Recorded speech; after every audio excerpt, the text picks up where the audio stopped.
신약성경 마태복음 8장 1절에서 4절까지 말씀 한 절씩 교독하시겠습니다.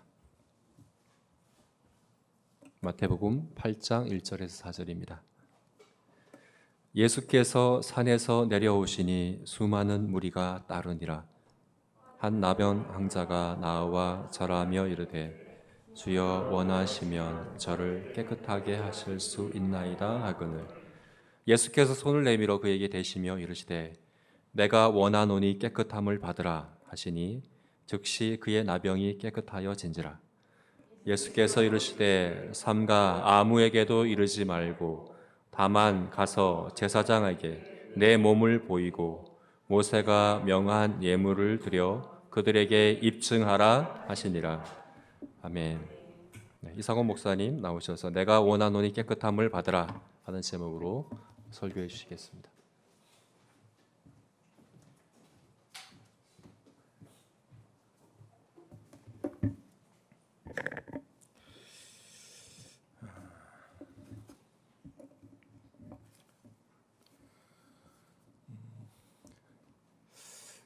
많이 달라서 조금 놀랐습니다. 뭐가 다르냐면 전에 섬겼던 교회들은 이제 설교를 하게 되면 설교 시작을 언제 하냐면 11시 반이면 11시 반에나 시작을 해요. 근데 끝나는 시간은 또 일정하거든요. 그래서 12시면 맞춰야 돼서 설교를 거의 하다가 내려오는 경우들이 많이 있어요. 그런데 10분인데 말씀을 선포하게 돼서 조금 걱정이었거든요. 이제 설교를 준비를 하고 이제 대략 시간이 얼마나 걸리나 이렇게 재보는데 그걸 못했어요.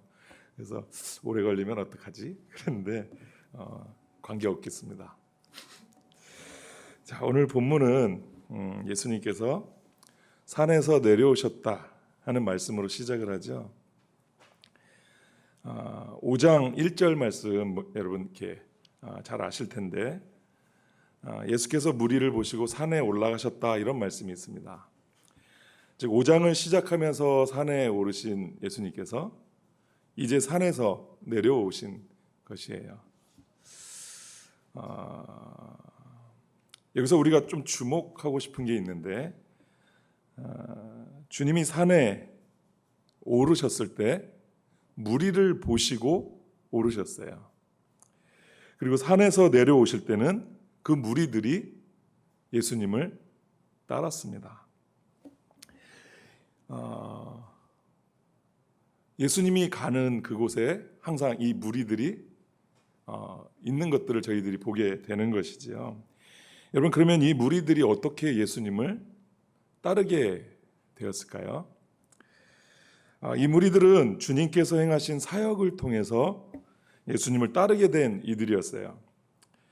주님께서 행하신 사역에 관하여 마태는 4장 23절에 이렇게 증거를 해주고 있습니다. 우리 같이 한번 읽어볼까요? 시작.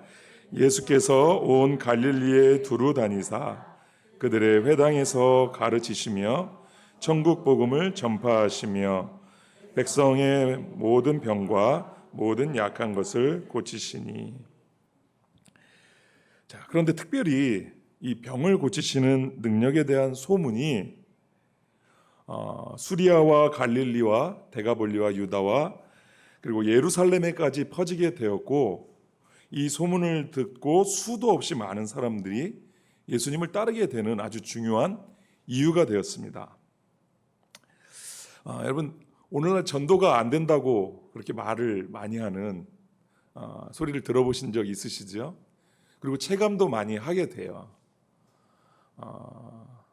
그런데 혹 저희들 가운데 병을 고치는 은사가 주어진다면 어떤 일이 일어날 것 같습니까?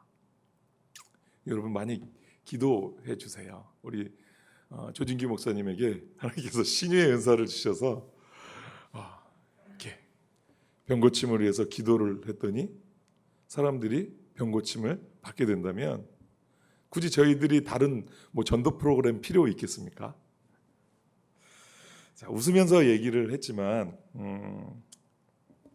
이 병고침, 어떤 은사에 대한 양극단이 저희 조국 안에 존재하고 있는 것 같아요. 어떤 분들은 이런 교회를 들어가게 됩니다. 그래서 거기에서 자기도 기도하면서 병도 고침을 받고 문제 해결을 받고 그렇게 시작을 해요. 여러분 괜찮습니까? 괜찮죠? 그런데 10년이 지나고 20년이 지나서 다시 만났는데 그 사람들이 여전히 그 일에 함몰이 되어 있는 거예요. 문제 해결과 병고침과 이런 부분들만 붙들고 신앙생활의 주된 이유가 바로 그러한 이유 때문이에요. 한 극단이지요. 또 다른 극단은 아마 제가 좀 이런 쪽에 많이 이렇게 속해 있었던 것 같아요. 먼저 주님의 나라와 주님의 의를 구하라. 그리하면 이 모든 것을 너희에게 더하실 것이다. 이 말씀 잘 알고 계시죠? 그래서 1년에 이런 말씀들을 통해서 하나님께 우리의 육신적인 부분들을 구하면 괜히 죄송스럽고 안 될 것 같은 마음들이 있는 거예요. 그래서 웬만하면 잘 못 구해요. 그래서 이제 저희들이 제가 아는 지인들과 이렇게 얘기를 하다가 보면 과연 우리가 그런 것들까지도 기도해도 돼? 이런 질문들을 갖고 이제 나눔을 하게 되거든요. 여러분들은 어떤 쪽에 속하십니까? 네? 저랑 비슷하신가요? 아니면 처음? 자, 그러면 문제는 우리가 다수결로 정할 게 아니라 주님께서는 어떠한 마음과 어떠한 입장을 취하셨는지를 저희들이 좀 배울 수 있으면 좋겠어요. 주님께 맨 처음에 그 4장 23절 우리가 읽었었는데 나왔던 이 사람들은 철저하게 자신의 문제들을 위해서 나왔던 사람들이에요. 예수님께 가면 이런저런 병들 다 고치신다더라 하는 소문을 듣고 그럼 혹시 내 이 오랜 질병들을 주님께 가져가면 고쳐주시지 않을까 하는 마음으로 무작정 집을 나와서 주님이 계신 그곳으로 향해서 온 사람들이에요. 근데 주님 어떻게 하셨습니까? 야, 너희들이 육신적인 필요들만 가지고 기도를 하면 되냐?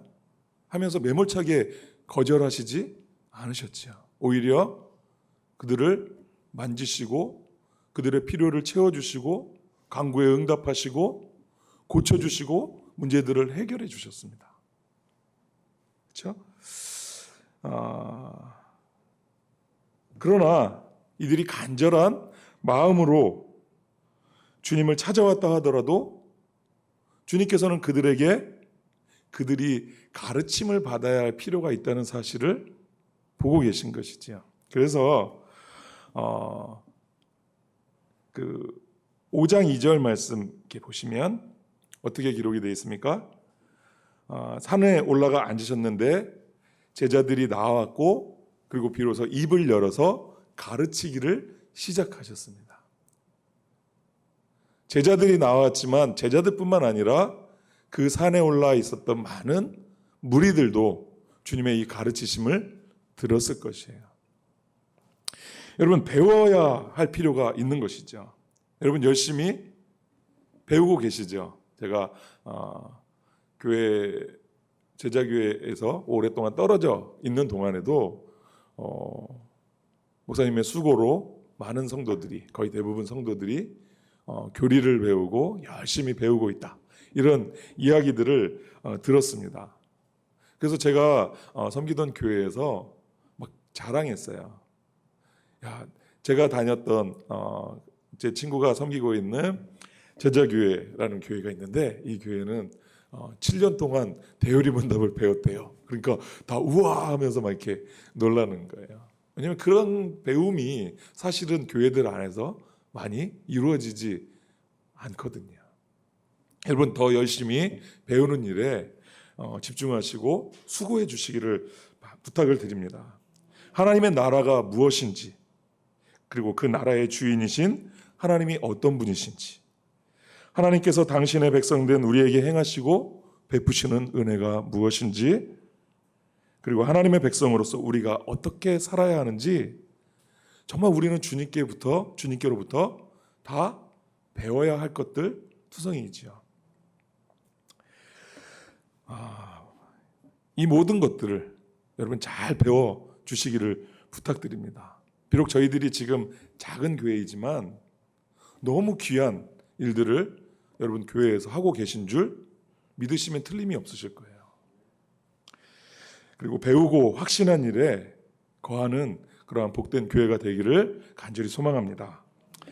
자, 주님께서 자신의 병과 질고를 인하여 찾아온 이들을 고쳐주실 뿐만 아니라 또 육신의 필요를 채워주실 뿐만 아니라 주님은 참 선지자로서 우리에게 하나님의 말씀을 가르치셨죠.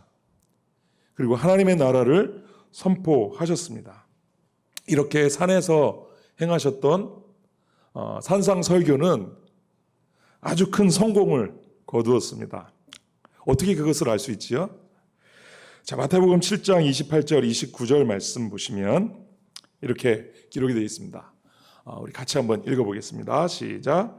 예수께서 이 말씀을 마치심에 무리들이 그의 가르치심에 놀라니 이는 그 가르치시는 것이 권위 있는 자와 같고 그들의 서기관들과 같지 아니함일러라. 아멘. 자, 백성들은 주님이 가르치신 그 말씀을 듣고 놀랐습니다. 왜 놀랐죠? 여지껏 이런 말씀을 들어본 적이 없었어요. 그러면 그들이 전에 들었었던 서기관들에게 배웠던 말씀들은 어떤 류의 말씀들이었을까요? 이것을 우리가 주님의 말씀을 통해서 이게 서기관들이 가르쳤던 말씀들이 무엇인지를 알 수 있을 텐데 마태복음 15장 8절 보시면 이 말씀 여러분 잘 아실 거예요. 외식하는 백성들에 대하여 주님께서 입을 열어서 가르치신 건데 이렇게 이야기합니다. 이 백성이 입술로는 나를 공경하되 마음은 내게서 멀도다. 하나님의 말씀의 권위와 자기들의 조상 대대로 물려받은 전통의 권위를 동등하게 놓고 이 말씀을 전통으로 해석하는 거예요. 쉽게 예를 들면 자, 안식일에 일하지 말아라 하시는 율법 말씀이 있죠.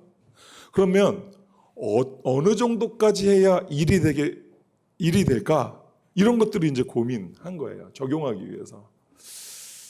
그래서 유대인들은 우리가 걸어 다닐 수는 있지만 2km 이상을 걸으면 그것은 일이 되는 거야. 그러니 지금 저희들에게 적용해 보면 어떨까요? 주일날 교회 오더라도 2km 넘어서 오면 안 되죠? 여러분들은 어디에서 오셨습니까? 2km가 넘지요? 다 계명을 범한 사람들이죠.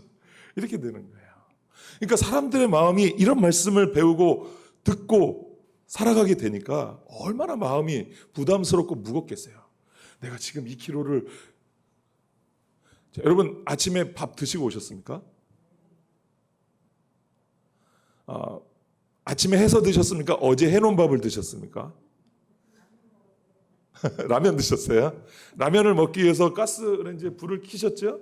그러면 일이 되는 거예요. 정말 세세하고 아주 조밀하게 이런 조항들을 만들어서 이거는 해도 되고 이거는 하지 말아야 된다 하는 것들이 가르침들이었어요. 그런데 사실은 이러한 가르침들은 하나님의 말씀의 원리와 그 뜻을 따라서 가르쳐진 것이 아니기 때문에 사람의 생각과 사람의 계명으로 가르친 것이기 때문에 이것은 사람들을 겉으로 일하지 않도록 하기는 하는 것이지만 일하지 말고 뭐 하라는 거예요? 기억하여 거룩히 지키라는 이 말씀에 대해서는 등한히 여기게 만드는 거예요. 입술로는 그리고 보이는 어떤 외적인 행위로는 우리가 하나님의 말씀을 분명히 지키는 것 같지만 실질적으로 마음에서는 하나님을 경외하는 마음들이 일으켜지지 않으니 얼마나 피곤하고 고달픈 가르침이었겠습니까? 그런데 주님의 가르침은 전혀 그런 것이 없었어요. 무조건 사람들을 편하게 해줬다 그런 말씀들이 아니죠. 얼마나 분명하게 이 말씀들을 주님께서 적용하셨습니까? 그런데 그 말씀을 듣고 사람들이 놀라면서 기뻐했어요. 그리고 그 말씀을 듣고 놀랐을 뿐만 아니라 오늘 본문 8장 1절 말씀해 보시면 예수께서 산에서 내려오실 때 수많은 무리가 예수님을 따랐습니다. 이 따랐다는 단어는 뭐 예수님이 산에서 내려오시니까 같이 내려왔다 이 정도가 아니라 따르기로 결심한 거예요. 제자가 되기를 마음속에 품고 주님을 따르는 그 길 가운데 함께 선 사람들이 되었다는 말씀이에요. 자, 병 고치는 역사를 통해 주님을 따랐고 가르침을 통해 주님을 따르는 무리가 되었습니다. 다시 말하면 신앙의 체험과 바른 가르침을 통해 주님을 따르는 제자들이 되었다 하는 거예요. 오늘날 교회에 이런 성도들이 있다면 얼마나 귀한 일이겠습니까? 그렇죠? 정말 이런 성도들 많은 목사님들이 보고 싶어합니다.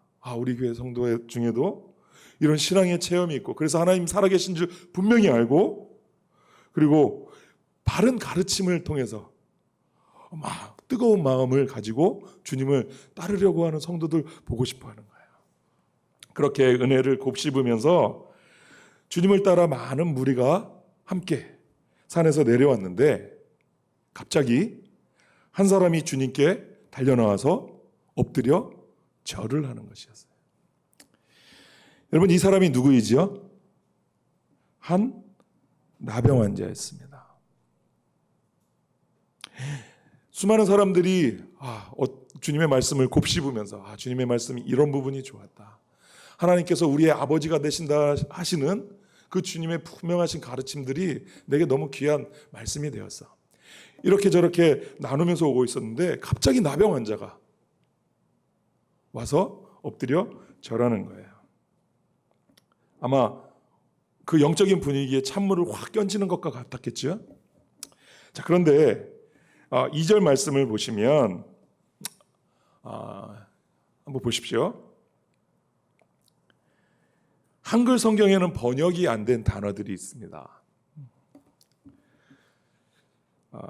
카이, 이두라는 두 단어인데 영어 성경은 이것을 어떻게 번역해 놨냐면 and behold 이렇게 번역해놔요. 아마 그리고 혹은 그런데 보라 이런 뜻이에요. 이 단어들은 이 책을 읽고 있는 사람들의 시선을 확 집중시키도록 하기 위해서 쓰여진 것들이에요. 지금 이 성경의 저자는 이 사건이 우리들의 시선에 좀 집중이 될 수 있도록 우리를 주목시키고 있는 것이죠. 자, 그러면 한 나병 환자가 등장하여서 주님께 고침을 받은 것이 왜 우리가 주목해야 될 사건일까요? 여러분 나병 그러면 우리가 예전에는 세 글자로 뭐라고 불렀지요? 문둥병이라고 불렀어요. 근데 지금은 문둥병 이렇게 부르면 안 되죠. 한센시병 이런 식으로 이제 불러야 된다고 해요. 그런데 성경은 단지 문둥병만이 아니라 모든 피부병은 아니지만 여러 가지 피부병을 일컬어 나병이라고 불러요. 자, 일단 사람이 피부병이 발병이 되면 진단을 받아야 되겠죠. 그것이 나병인지 아닌지 진단을 받아야 되는데 다른 질병들은 진단을 받기 위해서 누구에게로 가죠? 의사에게로 가면 돼요. 그런데 이 나병은 진단받기 위해서 누구에게로 가야 하는지 혹시 아십니까? 그렇죠. 제사장에게로 가는 거예요. 이렇게 모른 척 하시고 이렇게 머리 극적극적이어야 제가 이렇게 딱 얘기해 주는. 자, 너무 잘 배우고 하시는 거죠. 자, 제사장에게 가야 됩니다. 그래서 제사장에 가서 자신의 병난 환부를 보여줘야 되죠. 만일 제사장이 그 환자의 피부병을 관찰하고 나병이라고 진단이 되면 이 사람은 단순히 나병 환자가 되는 게 아니에요. 어떤 사람이 됩니까? 부정한 자가 되는 거예요. 부정한 사람은 어떻게 해야 하냐면 집 밖으로 쫓겨납니다. 그래서 자신의 병이 치유될 때까지 공동체와 격리된 채로 지내야 하죠. 혹 바깥 출입을 하게 될 때 사람과 마주치지 않도록 각별히 주의를 기울여야 하고, 자기가 밖을 이렇게 다니고 있는데 먼 발치에서 어떤 사람이 이렇게 오고 있으면 어떻게 해야 합니까? 자신의 입술을 가리고 부정이요, 부정이요 이렇게 외쳐서 자신에게로 가까이 오지 못하도록 그렇게 그 사람을 막아 세워야 하는 의무가 있었던 거예요. 자, 다른 질병들은 병을 고친다, 힐링하지요. 자, 그런데 이 나병은 어떻게 하죠? 자, 이 나병 환자가 와서 주님께 말했죠. 선생님, 원하시면 저를 깨끗게 하실 수 있습니다. 깨끗게 하는 거예요. 정결하게 해야 한다는 것이에요. 자, 이것이 필요하다는 것이죠. 그런 의미에서 이 나병은 모든 사람 안에 있는 죄와 가장 닮아 있는 병이라 이렇게 말할 수 있겠습니다. 여러분, 성경에서 나병이 가장 먼저 등장하는 구절이 있는데 혹시 아시겠습니까? 출애굽기 4장 말씀입니다. 4장 6절에 보면, 자, 제가 한번 읽어드리겠습니다. 여호와께서 또 그에게 이르시되 네 손을 품에 넣으라 하시매 그가 손을 품에 넣었다가 내어보니 그의 손에 나병이 생겨 눈같이 된지라. 어떤 말씀입니까? 하나님께서 모세를 불러 애굽에서 속박당해 고통당하고 있는 이스라엘 백성들을 구원하기 위해 구원자로 세우시면서 그에게 보여주셨던 표적입니다.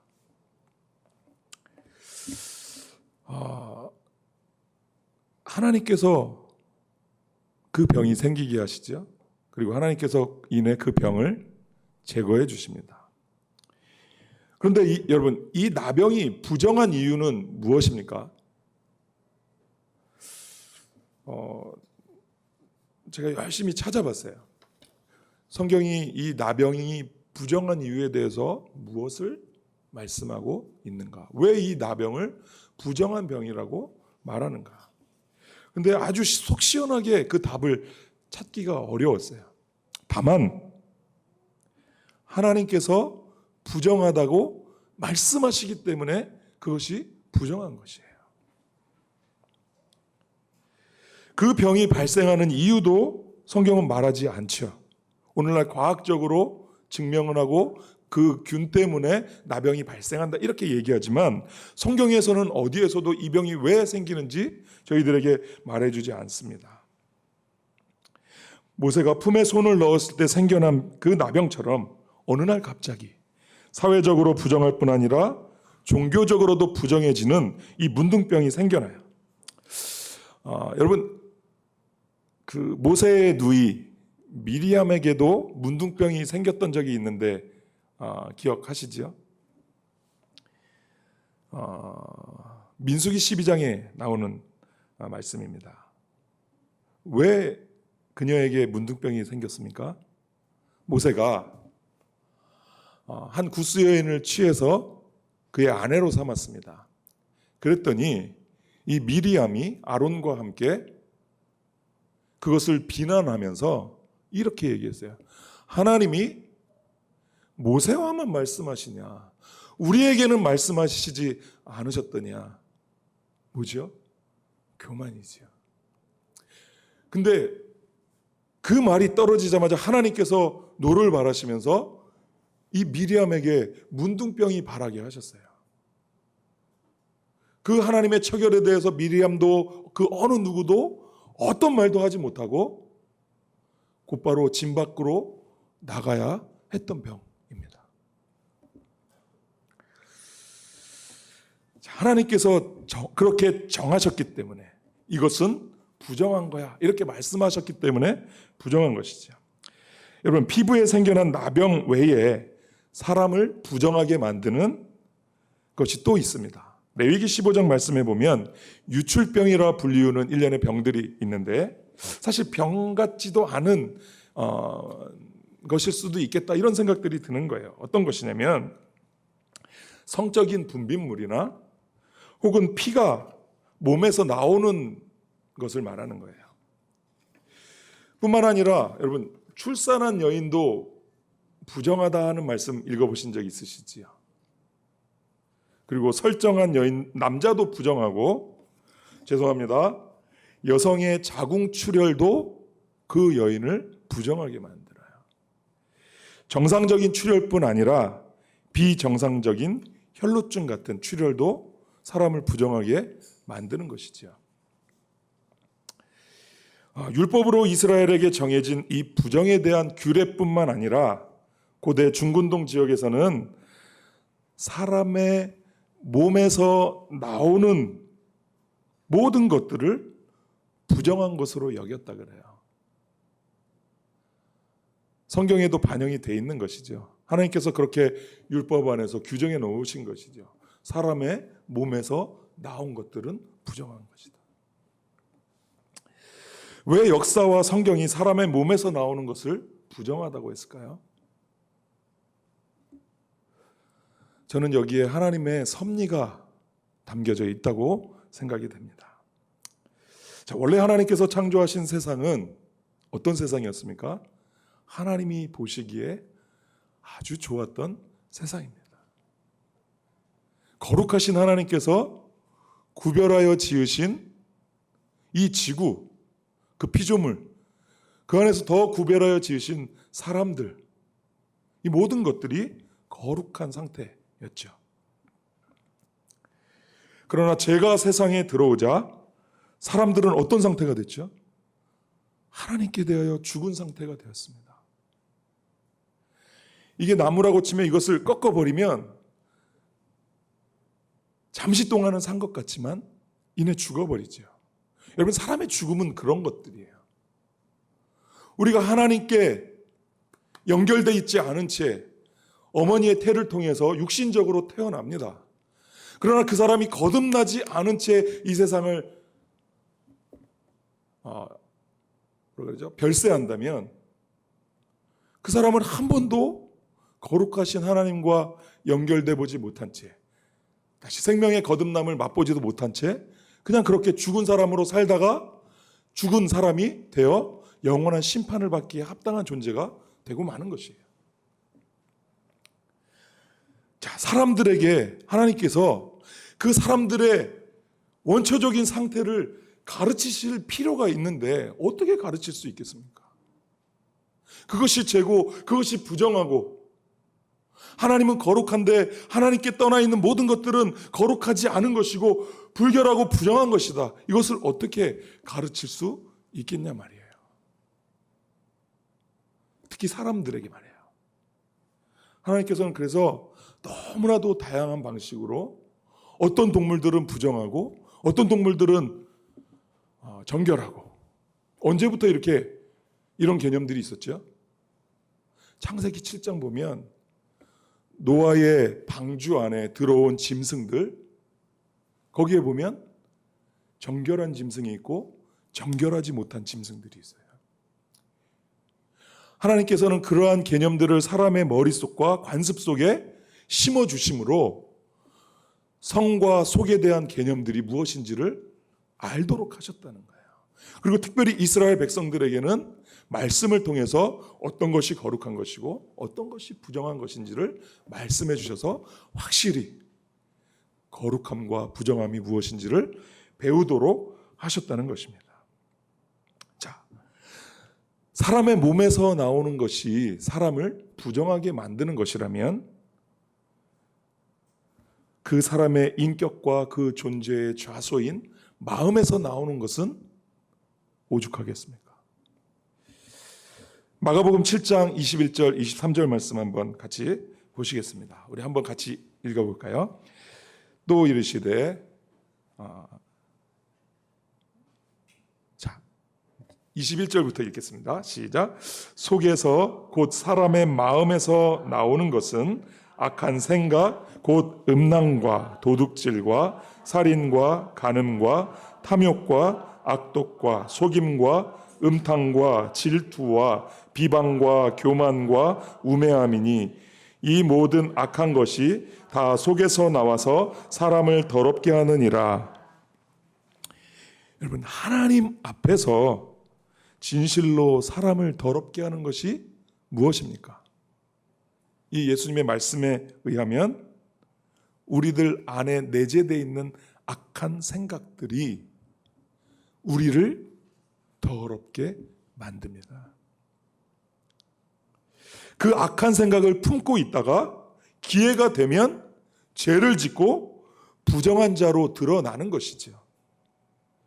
언제든지 누구든지 그리고 얼마든지 저와 여러분은 하나님 앞에서 부정한 자로 드러날 수 있다 하는 사실들을 기억해야 될 필요가 있겠죠. 아마 여러분들은 다 어느 정도 이 성경의 교리에 대해서 믿고 계실 거예요. 저와 여러분 모두는 하나님 앞에서 속절없는 죄인이라는 사실을 믿고 계시죠? 여러분, 이것이 성경의 진리입니다. 그래서 모든 사람이 죄를 범하였음에 하나님의 영광에 이르지 못하더니 라는 이 말씀을 우리는 기꺼이 받아들이죠. 그러나 문제가 무엇이냐면 모든 사람들에 대한 일반적인 진술을 믿기는 하지만 그 진리를 자신에게 적용하는 것이 무엇인지는 잘 알지 못합니다. 여러분, 지적인 찬동이 믿음의 전부입니까? 아니죠. 어떤 면에서 우리는 이 성경에 관한 진리들을 맛보아 아는 방식으로 알아야 합니다. 오늘 점심시간이 되면 또 맛있는 비빔밥들을 저희들이 같이 먹게 될 텐데, 여러분, 비빔밥 하면 딱 생각나시죠?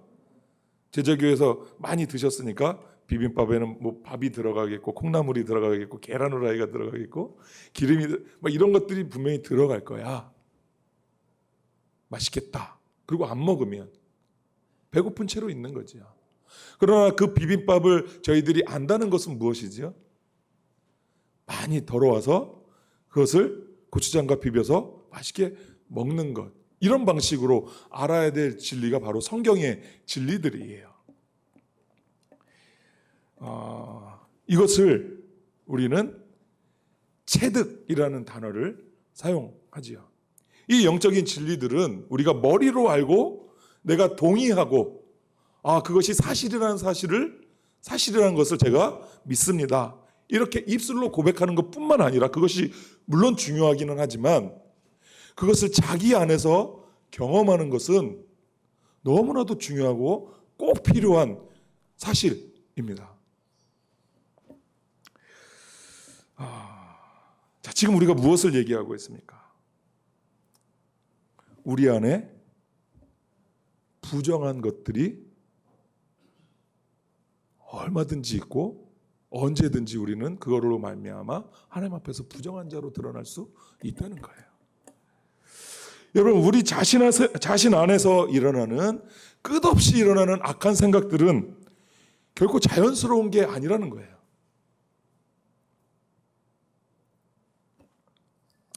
이것이 더럽다는 사실을 여러분 믿으셔야 됩니다. 하나님 앞에서 이것이 부정한 것이라는 사실들을 저희들은 믿어야 한다는 것이에요. 그 마음에 일어나는 본능을 따라 행하는 것이 여러분 자연스러운 것이다, 이렇게 말씀하고 싶으십니까? 세상은 그렇게 얘기합니다. 그리고 누군가 그렇게 하고 있다면 막 박수 쳐주지요.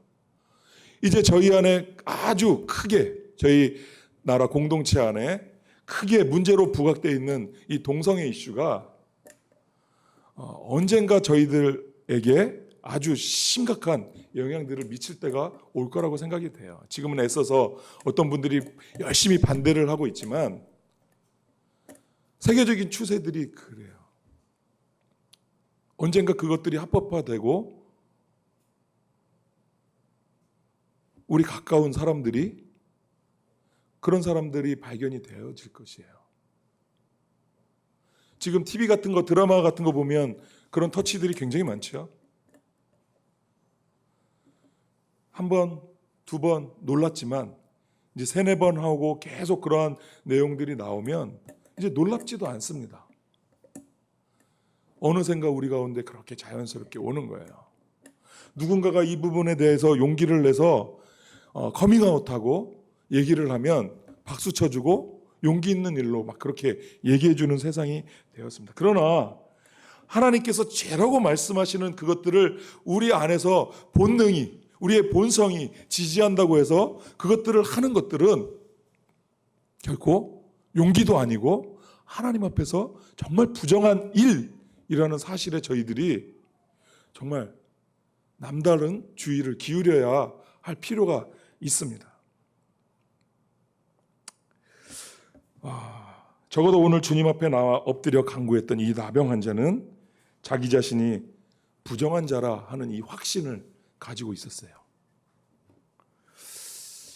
여러분, 이게 확신입니까?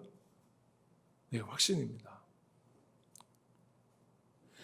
이 확신은 그 사람으로 하여금 행동하게 만들었어요. 어디에서도 자기 자신을 정결케 해줄, 이 질병에서 놓아줄 어떤 치유자도 없는 그 상황 속에서 주님에게 달려나온 거예요. 수많은 사람들이 있었지만, 그래서 혹여 그 사람들이 그 금기를 깨고 사람들 앞으로 달려나온 자신에게 돌을 던질 수도 있었지만, 그러한 것들이 지금 이제 더 이상 자신에게는 큰 문제가 아니었어요. 자기가 정결하게 되어야 한다, 자신이 이 병에서 노임을 받아야 한다 하는 이 간절한, 이 절박한 마음이 그 사람으로 하여금 예수님 앞에 달려나가 절하게 만들었고 예수님께 간구하도록 만들었습니다. 이 사람이 이러한 행동을 취했다 하는 것은 그 사람 안에 확신이 있었기 때문에 그렇습니다.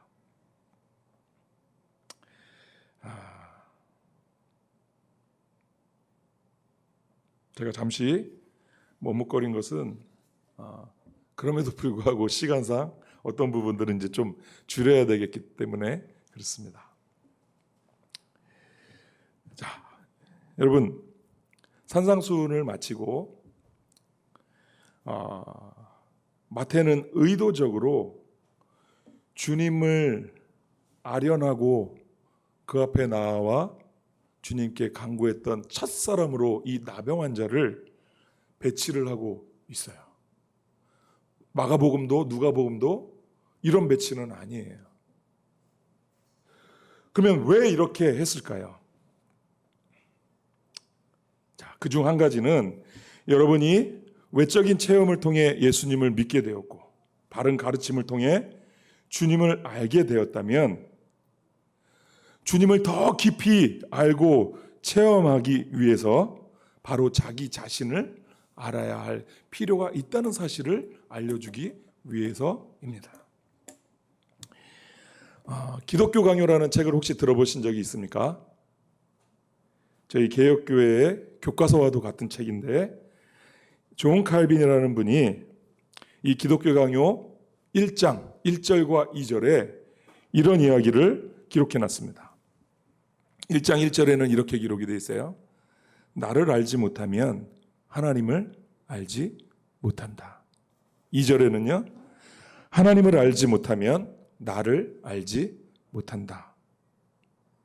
즉 다른 말로 하면 하나님께서는 나를 아는 지식과 하나님을 아는 지식을 하나가 되게 하셨다는 거예요. 이 둘을 서로 짬매 놨다는 거예요. 그래서 나를 바로 알고 싶다면 우리는 거룩하신 하나님의 영광 앞에 자기 자신을 세울 수 있어야 된다는 거예요. 성경에는 이러한 증거들이 차고도 넘칩니다. 이사야가 하나님의 영광 앞에 섰던 그 놀라운 사건들을 여러분 알고 계시죠? 어느 날 성전에 있는 하나님의 영광을 이사야가 보게 되었어요. 스랍들이 모셔서고 거룩하다 거룩하다 거룩하다 이렇게 찬양하는 가운데 이사야는 어떻게 반응을 하죠? 6장 5절 말씀입니다. 이사야 6장 5절에 그때에 내가 말하되 화로다 나여 망하게 되었도다. 나는 입술이 부정한 사람이요 나는 입술이 부정한 백성 중에 거주하면서 만군의 여호와이신 왕을 배웠음이로다 하였더라.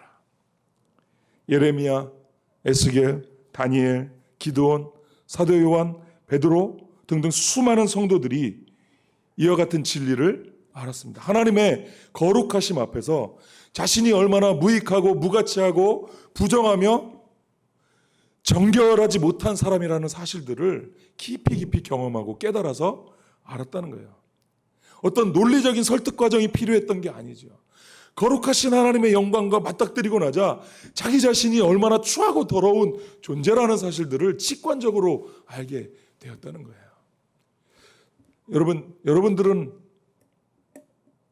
여러분들을 이렇게 아는 지식이 무엇인지 알고 계십니까? 거룩하신 하나님 앞에서 여러분들이 어떤 존재로 드러나게 되는지에 관해서 이와 같은 경험을 해보신 적이 있으십니까?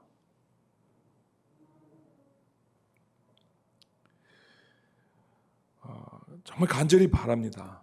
저는 많은 성도들이 하나님을 이와 같은 방식으로 경험하게 될 수 있기를 바라요.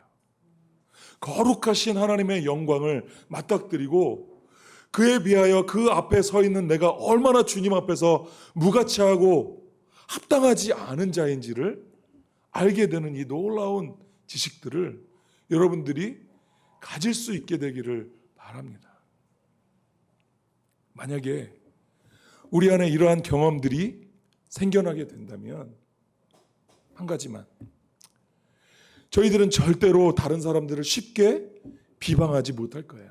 아까 사람들의 마음 안에서 나오는 악한 생각들 중에 그것이 있었지요.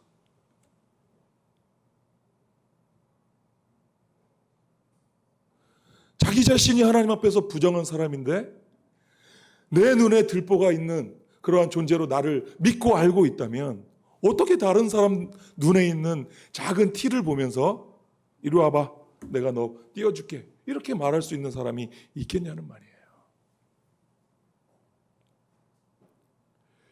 제가 여러 교회들을 다니면서 사역을 해봐도 이러한 하나님의 영광 앞에서 자기 자신을 아는 지식에 대한 무지함들이 너무나도 팽배해 있고, 이 무지함에도 불구하고 어떤 액션도 취하지 않는 그러한 영적인 어두움과 무지들이 가득 들어차 있는 곳이 바로 저와 여러분들이 속해 있는 한국교회가 되었다, 이렇게 말씀드릴 수 있겠어요.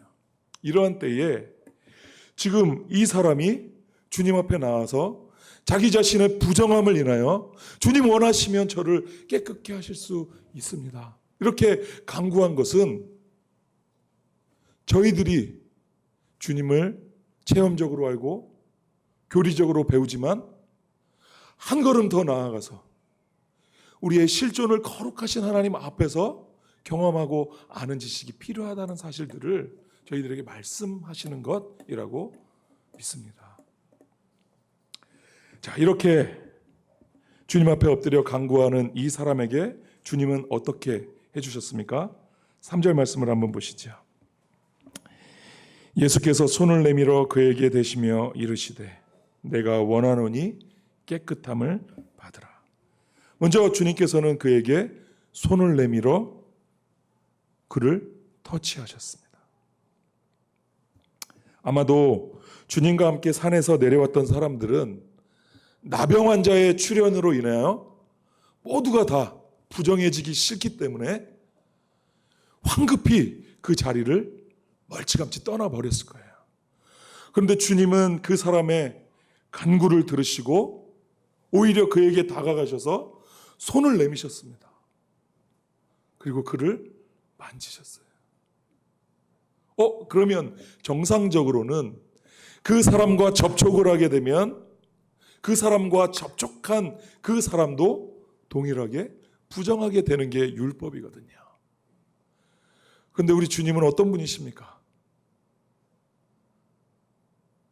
부정해지지 않으셨어요. 오히려 그 사람을 낫게 하셨습니다. 정결케 하셨어요. 여러분, 진짜 정결함은 주님을 이와 같은 방식으로 만나는 것이에요. 만약에 이 사람이 자신의 부정함을 깨닫고 끊임없이 울고 불고 그것 때문에 슬퍼하기만 했다면 그것이 복이라고 말할 수 있겠습니까? 아니지요. 오히려 차라리 몰랐으면 더 좋았을 것을, 이런 거예요. 그런데 주님을 만나서 그분에게 만짐을 받고 고침을 받았을 때 비로소 자신이 가지게 된 그 자신에 대한 지식이 위로가 되고 복이 되는 것입니다. 자, 그리고 주님께서는 그에게 말씀하시죠. 내가 원하노니 깨끗함을 받으라. 지금 이 나병 환자는 달려가서 자기의 오랜 해묵은 소원을 주님 앞에 말씀드린 거예요. 주님, 저를 고쳐주십시오. 저를 깨끗게 해주십시오.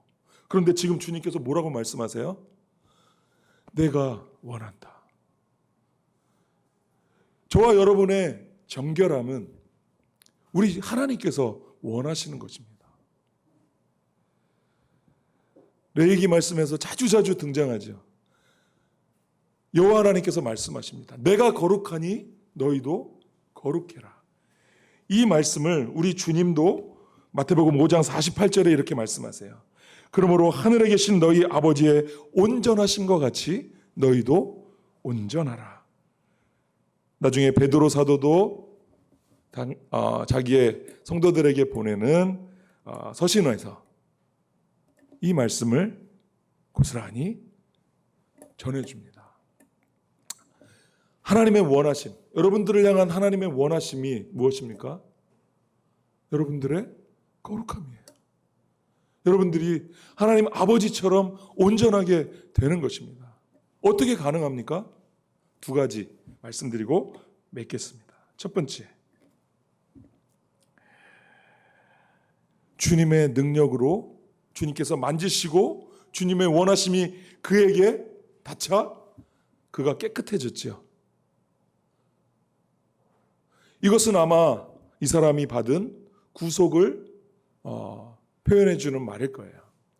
자, 이제 저와 여러분들은 구원을 받고 하나님의 선택하시고 구별하신 거룩한 백성이 되었지요. 자, 이 과정이 중생이고 회심이라면 중생하고 회심한 이 사람에게는 무엇이 필요합니까? 거룩함이 필요하죠. 여러분, 그런데 성경 말씀 어디에도 믿음으로 말미암아 거룩하게 되었다라는 말을 들어본 적이 없습니다. 믿음으로 말미암아 우리는 구원을 얻습니다. 그러나 믿음으로 말미암아 거룩해지는 것은 아니에요. 예수님 자주자주 말씀하시죠. 나도 너를 정죄하지 않는다. 어떤 사람들은 나도 너에게 원한다. 이렇게 하시면서 병을 고쳐주시면서 다시는 이러한 것들이 너에게 생기지 않도록 하기 위해서 죄를 범하지 말아라. 이렇게 말씀하시잖아요. 즉 성화의 과정에는 저희들이 주신 은혜를 힘입어 열심히 최선을 다해서 거룩을 유지하며 죄와 싸워야 될 의무가 함께 주어진다는 사실들을 여러분 기억하십시오. 여러분들의 순종, 지금 예수님께서 말씀하시죠. 너의 나은 몸을 제사장에게 보여 증거로 삼고 입증해라. 이렇게요. 이 나병 환자는 그 말씀을 듣고 순종했을 것입니다. 우리가 말씀을 듣고 순종하는 것이에요. 그리고 입증하며 사는 것은 평생의 수건이 되어야 합니다. 우리를 거룩하게 하신 그 주님의 은혜를 힘입어 전에는 우리가 죄와 싸워야 될 대상으로 여기지도 않았지만 이제는 이 죄가 내 친구가 아니라 주님께서 자기의 몸을 십자가에 못 박아 죽게 한 바로 그 원수된 죄라는 사실을 늘 깨닫고 이 죄와 싸우되 피 흘리기까지 싸워야 한다는 것이에요. 저에게도 이 부분들이 너무 약해요. 평생 믿음으로 말미암아 막 이런 부분들을 붙들고 씨름하다 보니까 이 거룩을 위해서 우리가 열심히 분투하고 노력하고 힘을 다해서 싸우고 죄와 피 흘리기까지 싸워야 된다는 이 사실들을 적용하는 일에 있어서 상대적으로 많이 약한 것을 보게 됩니다. 그러나 우리가 이 사실을 오늘부터 배웠기 때문에 저와 여러분들은 오늘부터 어떤 모양이라도 악한 것은 다 버려야 합니다. 그리고 우리를 거룩하게 하신 그 주님을 쫓아서 죄와 싸우며 자기의 순결을 유지하기 위해 열심히 노력하는 것은 제자된 도리의 하나라는 사실들을 기억하고 열심히 여러분들의 삶을 주님과 더불어 거룩을 위하여 거룩을 추구하면서 살아주시기를 주님의 이름으로 간절히 부탁합니다. 같이 기도하겠습니다.